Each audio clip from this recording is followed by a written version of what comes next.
Masu kallo da sauraron sashen Hausa na CNT ke gabatar muku da tattaunawa ta musamman tare da Dr. Yunusa Adamu Dangwani, wadda ɗan siyasa ne wadda suka daɗe ana gogawa da su, kasancewar tsohon kwamishina ne na ruwa a nan jihar Kano, kuma tsohon chief of staff a nan jihar Kano ƙarƙashin mulkin Dr. Rabi'u Musa Kwankwaso. Dakta, barka da wannan lokaci. Jama'a assalamu alaikum, barka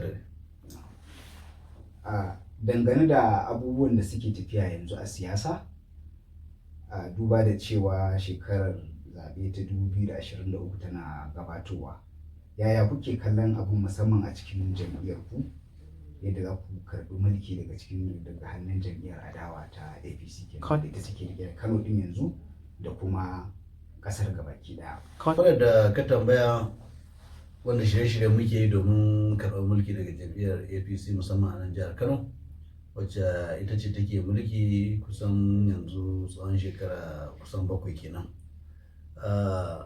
Mu jam'iyyar PDP na tabbata kowa ya san mecece jam'iyyar PDP, tunda jam'iyya ce wacce in ka bi harkar demokradiyya a ƙasar nan kuma Afirka kusan babu ita. Kuma ba ma wannan bane muhimmin abu, muhimmi shine me jam'iyyar APC ta wa mutanen Kano, wani irin alƙawarruka ta yi musu, ta cika ko bata cika ba.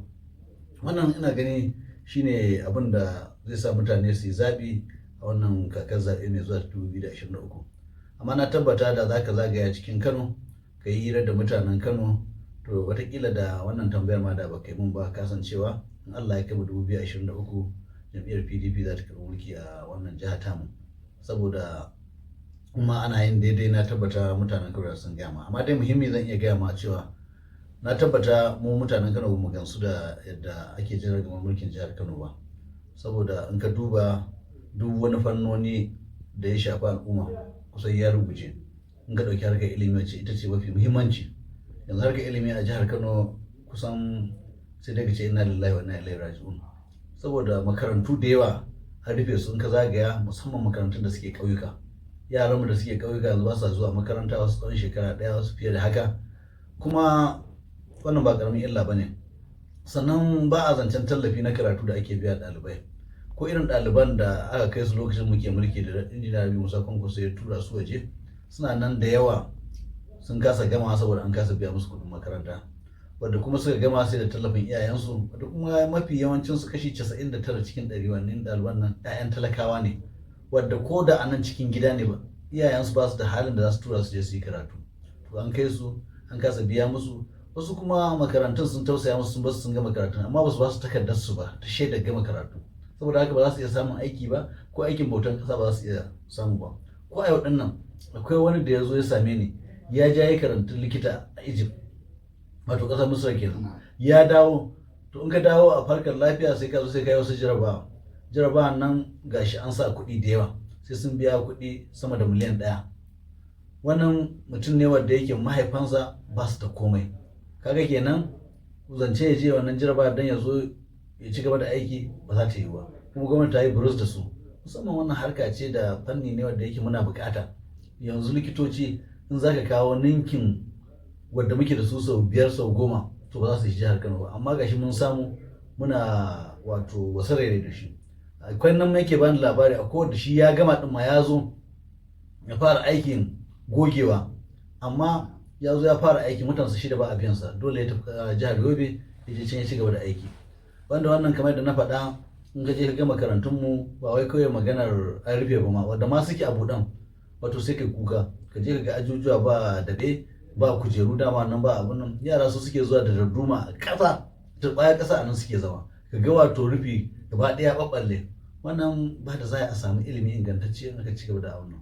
Kuma harkar ilimin nan abu 3 ne muhimmi, shine ka samar da gine-gine da ajujuwa da abin zama, sannan ka samar da malamai ƙwararru, wanda wannan kuma ka samu abin kayan aiki, duk wayannan babu.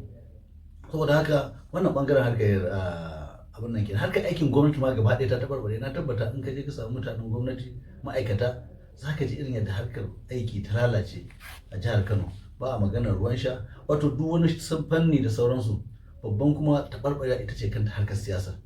Wannan jam'iyyar ta APC ta kawo mana dabanci a Kano, wadda kowa ya san irin abubuwan da suka faru musamman zaben da ya wuce da 2019 inda aka yi ta kashe mutane, kuma an zo shugabanninsu su suke faɗa cewa ko da tsiya suna furuci wanda ya kamata a ce jami'an tsaro sun shigo wannan harka. Duk wanda irin wannan furuci ya kamata a ce sun kira shi sun tuhume shi inda wannan abu su san matakin da za su ɗauka.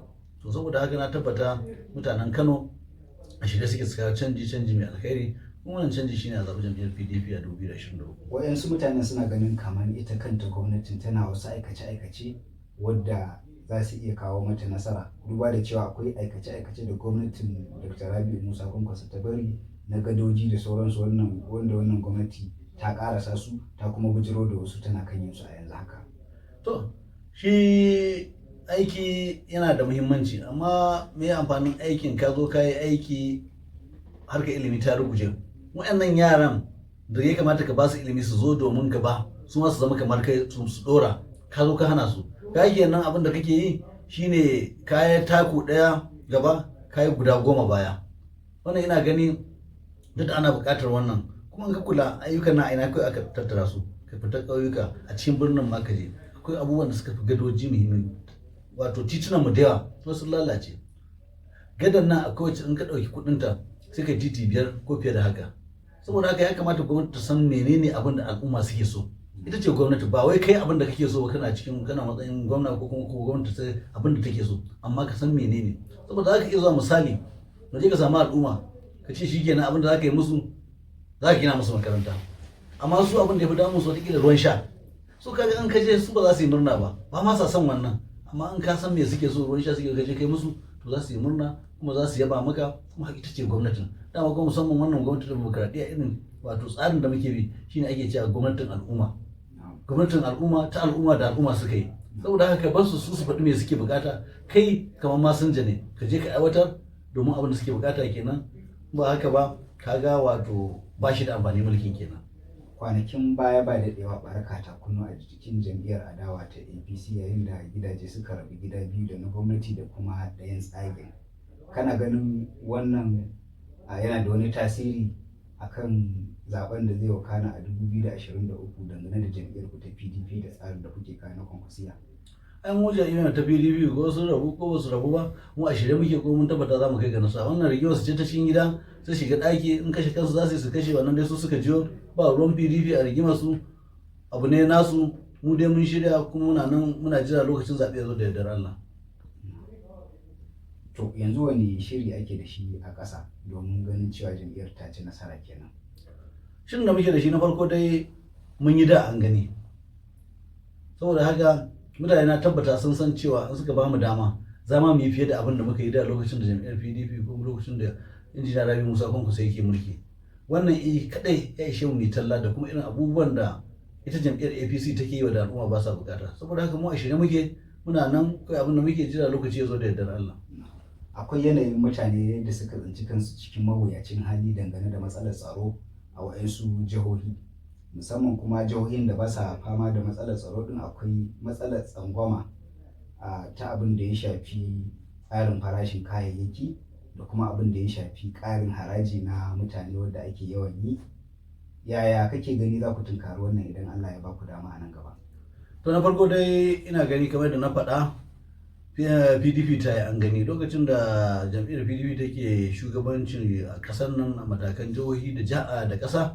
Kowa ya gani mun yadda akwai matsalar tsaro, amma a lokacin nan matsalar tsaron nan a wani yanki guda ɗaya ta ake fama da ita, shine yankin arewa maso gabas.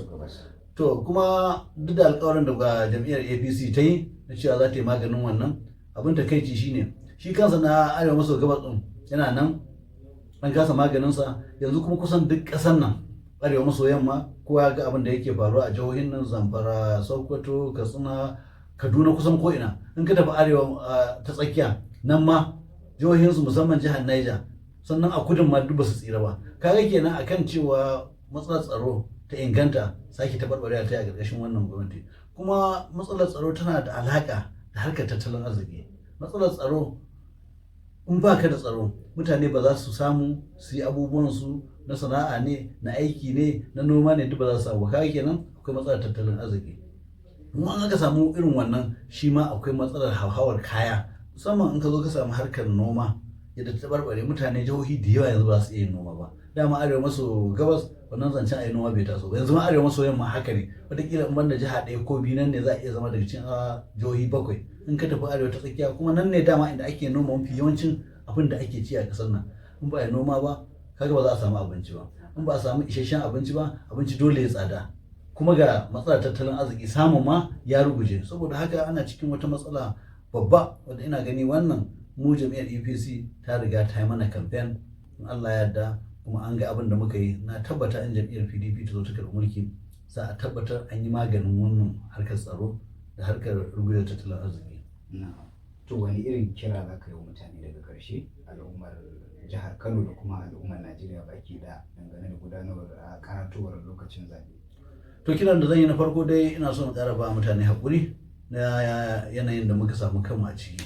Na biyu ina kiran al'umma wadda ba su yi rijista ta zaɓe ba su je su yi, saboda wannan shine makaminsu na canza gwamnati ta hanyar ƙuri'a domin su zaɓi gwamnatin da suke bukata.